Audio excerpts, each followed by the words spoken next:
largely driven by external factors. The consensus was explicit on the fact that what was needed first and foremost was to get a handle on the growing structural imbalance in government finances and to restore policy credibility, which has sunk to a historical low.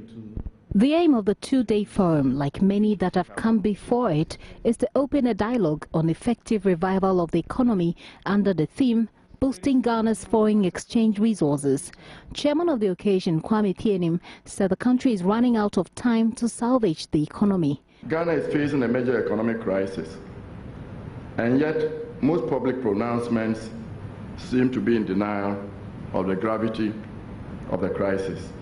For all our sakes, it is better be earlier than later, for time is running out for peaceful, orderly, and democratic transformation. He said the recent labor agitation and the mid-year budget review were missed opportunities that authorities could have used to seek public patience and buy-in. One would have expected the 2014 mid-year budget review to come out with requests for budget cuts and invite Ghanaians to make commensurate sacrifices. The recent demonstrations reinforce the idea that if the managers of our national economy do not admit publicly there is a serious fiscal crisis and open our books to the leadership of organized labor, we cannot agree on a social contract which is badly needed to get labor to give us fiscal space to tackle this urgent problem. But Deputy Finance Minister Mona Quartey outlined what government believes to be the causes of the current economic situation and steps it is taking out of it.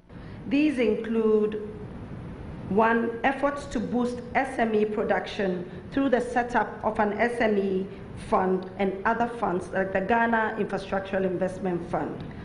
2. Provision of stimulus to the private sector, particularly for our exports, pharmaceuticals, poultry, textiles and garments, and agro-processing sectors. Central Bank Governor Henry Kofi Wampa said many more revenue generation avenues, including the tourism industry, can be explored. In addition to these measures, the commitment to macroeconomic stability is paramount and remains a key parameter for investors. The Bank of Ghana and Ministry of Finance will continue to work towards price and exchange rate stability to provide the enabling environment for sustainable growth. This, together with ongoing infrastructural development in the road, energy, communication, and technology sectors, should help in making Ghana's non-traditional exports competitive. Vice President Emisa Arthur urged businesses and other stakeholders to share strategies to reverse the current trend.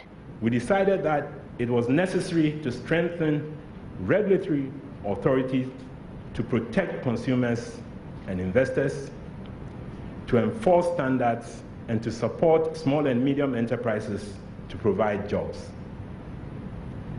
We further resolved to tackle the energy crisis in order to propel growth. Today's dialogue is therefore an opportunity to practically confront problems of balancing our trade by reducing imports and boosting exports through appropriate short-term policy interventions. You have gathered here today distinguished citizens of our country whose expertise, experience, and insights will hasten the achievement of much-needed economic policy interventions necessary to reverse the imbalances in our foreign trade.